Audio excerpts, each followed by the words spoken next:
Mantente informado y visita nuestra cuenta de Twitter, @escuchadiario, donde podrás encontrar notas destacadas y lo más reciente de nuestro canal.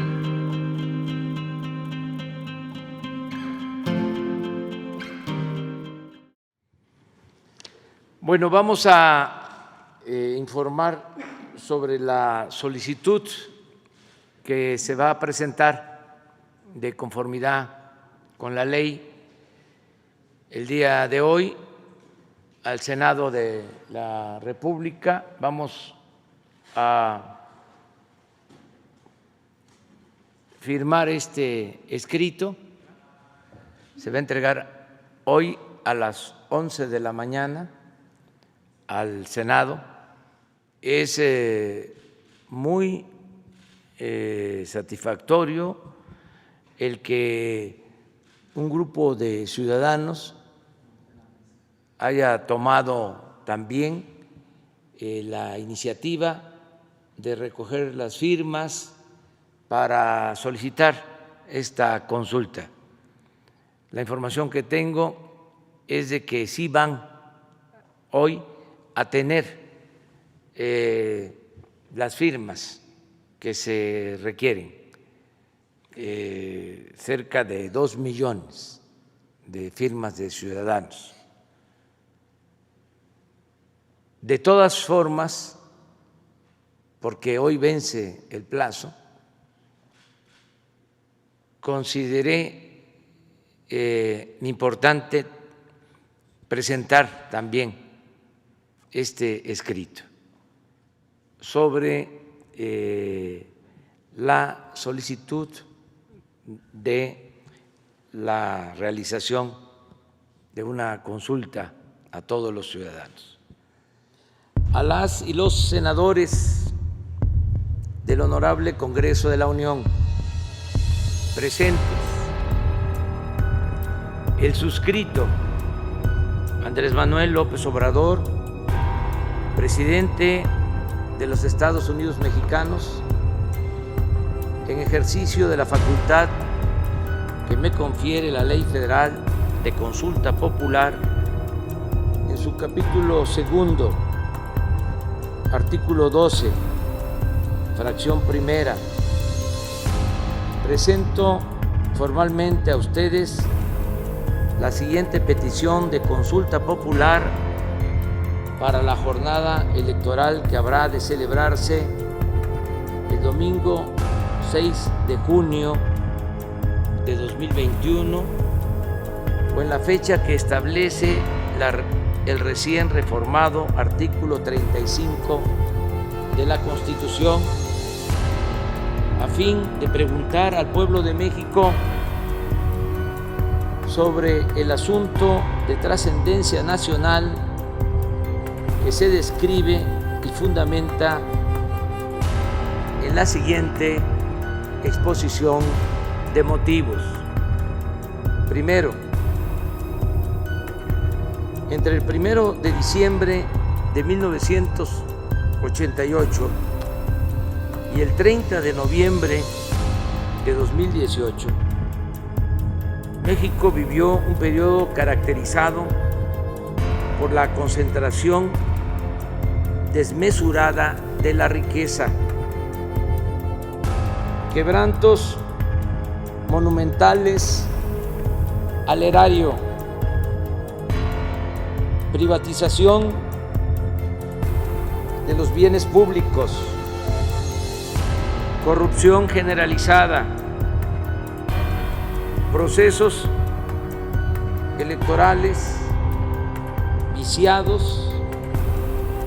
y prácticas gubernamentales que desembocaron en un crecimiento descontrolado de la violencia, la inseguridad pública, la violación masiva de derechos humanos, la impunidad como norma y el quebrantamiento del Estado de Derecho en extensas zonas del territorio nacional. Esa etapa trágica de la vida del país se denomina periodo neoliberal o neoporfirista. Segundo, los males señalados en el párrafo anterior no ocurrieron de manera fortuita, sino que fueron consecuencia de la aplicación durante 5 sexenios de un modelo político y económico elitista, antidemocrático, antinacional y antipopular. Las más altas esferas del poder público, y específicamente quienes ejercieron la titularidad del Poder Ejecutivo, dieron fe en innumerables ocasiones, tanto de palabra como en los hechos, de su adhesión a las políticas privatizadoras, su determinación de privilegiar a los grandes poderes económicos y de su empecinamiento en estrategias de seguridad violentas, inhumanas y contraproducentes. En suma, los desastres humanos, sociales y nacionales sufridos por el país durante esos 30 años fueron resultado de una suma de actos voluntarios y racionales por parte de quienes lo gobernaron en ese lapso. Tercero, el neoliberalismo gobernante se tradujo en la pérdida de centenares de miles de vidas, en decenas de miles de desapariciones, en la conculcación de derechos políticos y sociales, en el crecimiento de la pobreza, la desigualdad, la marginación, la informalidad y la descomposición social, en el deterioro sostenido de los sistemas públicos de salud y educación, en la desprotección de millones de jóvenes y adultos mayores, en el acoso depredador en contra de las comunidades indígenas, en un pronunciado deterioro de las instituciones, en la pérdida de soberanía y en la devastación de las industrias petrolera y eléctrica, entre otras consecuencias graves. Cuarto, la desigualdad en México se profundizó precisamente durante el periodo neoliberal o neoporfirista. Según cifras del Banco Mundial y de la Organización para la Cooperación y el Desarrollo Económico, OCDE, fue en el sexenio de Carlos Salinas de Gortari cuando crecieron más en nuestro país las diferencias económicas y sociales entre ricos y pobres. Y no es casual que al mismo tiempo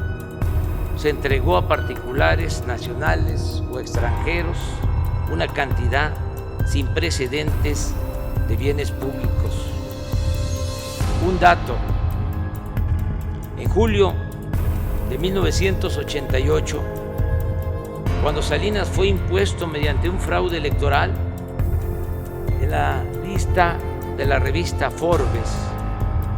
en la cual figuran las personas más ricas del mundo, solo aparecía una familia mexicana, la de los Garza Sada, con $2,000 millones. Pero al finalizar aquel sexenio, ya estaban incorporados a ese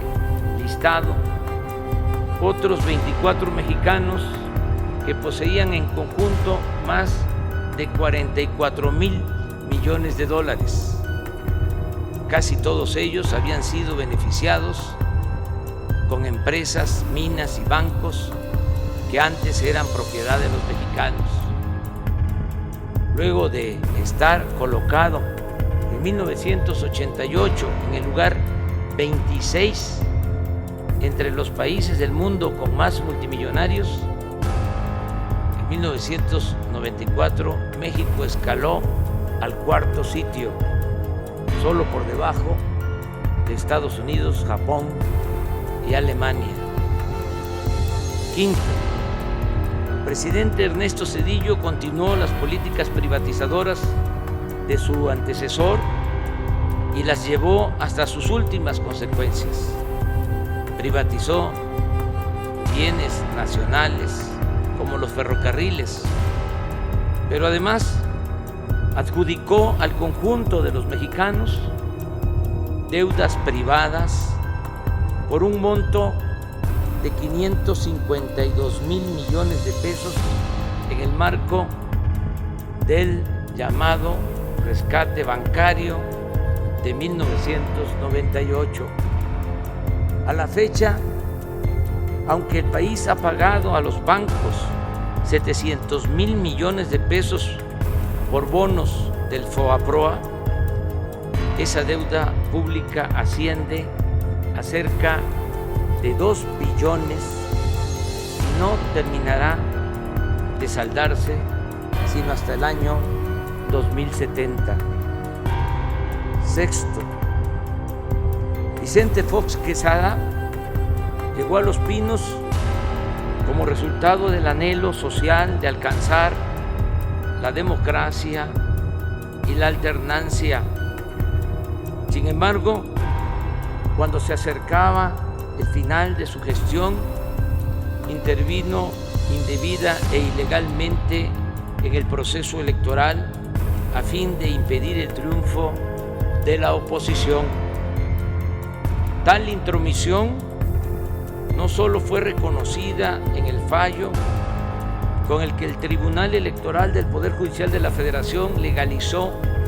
el turbio proceso electoral de 2006, sino que el propio Fox, quien al año siguiente, en una entrevista con Telemundo, admitió, cito, que era importante detener a López Obrador, y en 2010 se jactó, cito, de haber cargado los dados del proceso electoral. De esa forma traicionó el mandato democrático al que se debía y los principios mismos de la democracia. Séptimo, desde el inicio de su sexenio, Felipe Calderón Hinojosa embarcó al país en una estrategia militar supuestamente orientada a combatir el narcotráfico, que exacerbó la violencia y multiplicó las zonas del territorio nacional bajo control de las bandas delictivas, pese a las innumerables y conocidas advertencias de que tal política habría de resultar contraproducente y terriblemente costosa para México. Lo más grave, colaboradores suyos y periodistas independientes le señalaron los indicios de que su secretario de Seguridad Pública, Genaro García Luna, era cómplice de una de las facciones del narcotráfico, pero el gobernante no hizo absolutamente nada. A la luz de la detención y el enjuiciamiento de García Luna en Estados Unidos, la actitud de Calderón solo puede explicarse como fruto de una extremada irresponsabilidad o de complicidad activa o pasiva con la delincuencia organizada. Octavo, la irrupción de grandes cantidades de dinero de procedencia desconocida en la campaña presidencial de Enrique Peña Nieto fue señalada desde 2012 sin que ello tuviera consecuencias legales o llevara al Tribunal Electoral a anular la elección, como en ese tiempo desde la oposición formalmente lo exigimos. Sin embargo, declaraciones recientes de Emilio Lozoya Austin, director general de Pemex durante el sexenio de Peña Nieto, han permitido documentar que parte de ese dinero provino de sobornos anticipados de la empresa Odebrecht. Por otra parte, los señalamientos de Lozoya apuntan a la presunta complicidad de Peña Nieto en las cuantiosas sumas de dinero que se entregaron a legisladores del PAN para obtener los votos y la aprobación de la llamada reforma energética, así como en la compra fraudulenta de la planta de fertilizantes agronitrogenados, operación que causó al erario un quebranto superior a $200 millones. Noveno, los hechos referidos en los párrafos anteriores, más muchas otras calamidades no relatadas en aras de la brevedad, generaron una creciente e inocultable indignación que desembocó en múltiples exigencias de justicia en sectores ampliamente mayoritarios de la sociedad mexicana. Tales exigencias se toparon con una diversidad de mecanismos de encubrimiento e impunidad, con la adulteración de disposiciones legales, con las componendas de los partidos subordinados al régimen, con el silencio cómplice de la mayoría de los medios de información nacionales y extranjeros, con acuerdos tácitos de protección entre los presidentes salientes y los entrantes, y con aparatos de procuración de justicia puestos al servicio de los propios gobernantes. Décimo, desde el primer día de mi gobierno se han incrementado las peticiones populares de esclarecimiento y justicia para las acciones presuntamente delictivas que posiblemente cometieron los expresidentes Carlos Salinas de Gortari, Ernesto Zedillo Ponce de León, Vicente Fox Quesada, Felipe Calderón Hinojosa y Enrique Peña Nieto en el ejercicio del cargo. No obstante, el masivo clamor de justicia se enfrenta a zonas grises del marco legal, como las limitaciones que establece el artículo 108 constitucional en curso de modificación para actuar penalmente en contra de un presidente en funciones, o como la consideración de delitos imprescriptibles que los mencionados habrían cometido o habían podido cometer en el ejercicio de la presidencia. Undécimo, el país se encuentra en este punto, en una situación en la que una demanda social mayoritaria carece de un cauce institucional nítido y de una vía clara de expresión en las leyes vigentes, y en las que es ineludible que el Estado emprenda un proceso de esclarecimiento a este respecto. En mi calidad de presidente de la República, considero necesario avanzar en el discernimiento de este punto sin estridencias,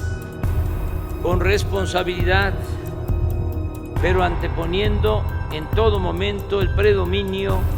de la voluntad popular y el respeto irrestricto de la legalidad. Duodécimo, independientemente del curso que tomen las acciones legales en los procesos en contra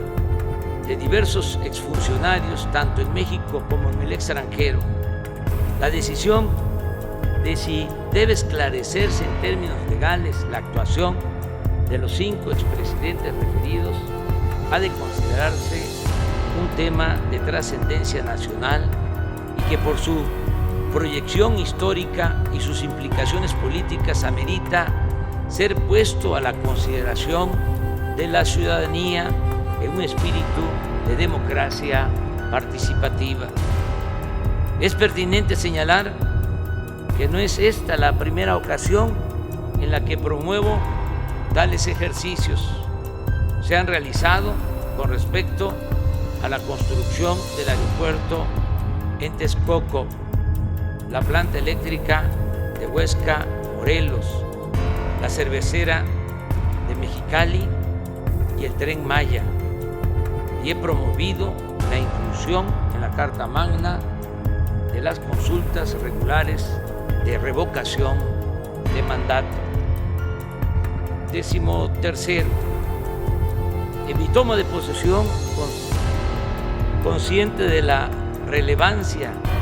y las implicaciones de juzgar penalmente a quienes ejercieron la presidencia, propuse la realización de una consulta popular como un paso necesario para resolver sobre este delicado asunto. Si el pueblo da su aprobación, las instituciones responsables de desahogar las potenciales acusaciones tendrán un enorme respaldo para realizar esa tarea con absoluta libertad. Si rechaza la propuesta del pueblo de México, nadie podrá acusar a esas instituciones de encubrir o solapar conductas ilegales. En lo personal, reafirmo la postura que he sostenido siempre sobre este tema, en el sentido de que en el terreno de la justicia se puede castigar los errores del pasado, pero lo fundamental es evitar los delitos del porvenir. He dicho y reitero que yo votaría por no someter a los expresidentes a proceso. Sin embargo, de realizarse la consulta, respetaré el fallo popular, sea cual sea, porque en la democracia el pueblo decide y por convicción me he propuesto mandar obedeciendo. En otras palabras, nunca traicionaré la confianza del pueblo y no seré cómplice de la impunidad, ni voy a ser tapadera de acciones turbias del pasado, pero tampoco pretendo impulsar represalias contra nadie, porque como lo he afirmado en numerosas ocasiones, no es mi fuerte la venganza. 14. El ejercicio de la consulta popular sobre la viabilidad de iniciar procesos legales en contra de los expresidentes es en sí mismo un precedente necesario para prevenir la repetición de conductas indebidas en el ejercicio del poder y un deslinde con respecto a la impunidad y encubrimiento que caracterizó a los gobiernos neoliberales. Una forma de despejar la ambigüedad legal que ha imperado sobre las responsabilidades de la figura presidencial y una reafirmación del principio de soberanía popular contenido en el artículo 39 de nuestra Constitución Política. 15. La presente petición no contraviene la limitación establecida en el numeral 3, fracción 8 del artículo 35 constitucional, en el sentido, cito textualmente, de que no podrán ser objeto de consulta popular la restricción de los derechos humanos reconocidos por esta Constitución y en los tratados internacionales de los que el Estado mexicano sea parte, ni las garantías para su protección. no es así, por cuanto la consulta solicitada tiene el propósito central de llevar a un cauce legal claro un asunto de interés general y trascendencia nacional y posibilitar, en su caso, juicios apegados a derecho y respetuosos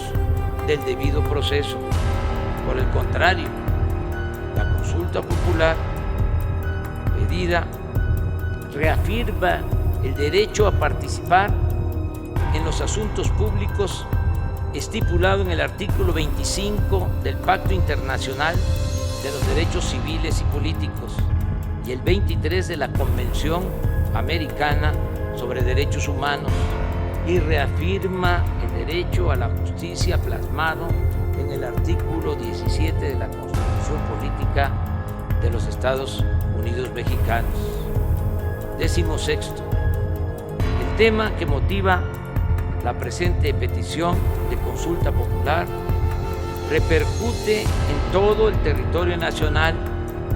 e involucra al conjunto de la población en términos del artículo 6 de la Ley Federal de Consulta Popular, al estar involucrados sus intereses e instituciones y dado que los hechos que la originan revisten por sí mismos una importancia y gravedad tal que es preciso someterlos a este mecanismo de participación ciudadana. En consecuencia, y en cumplimiento a la fracción tercera del artículo 21 de la Ley Federal de Consulta Popular, propongo la siguiente pregunta: ¿está de acuerdo o no con que las autoridades competentes, con apego a las leyes y procedimientos aplicables,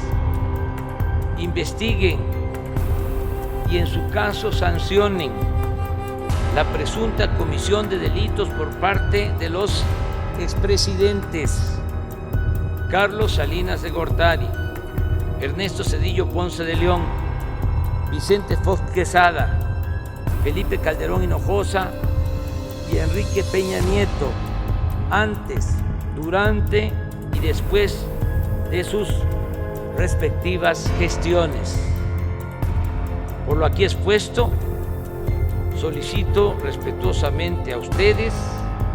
primero, tener por aceptado en tiempo y forma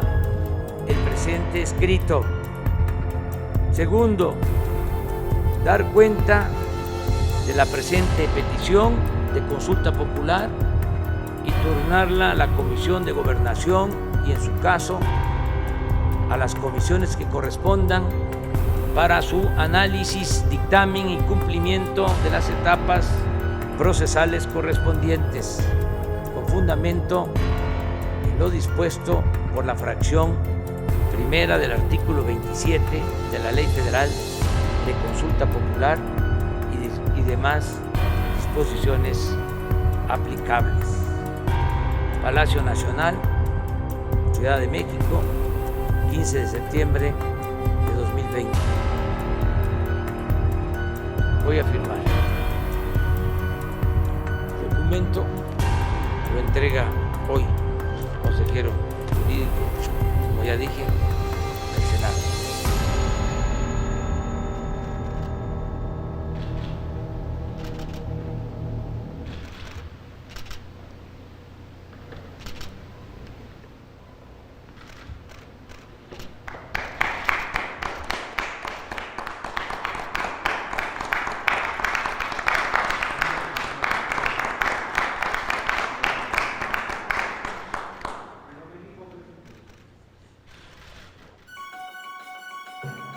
Ya estás informado. No olvides darle like a este video, comparte y suscríbete a Escucha Diario.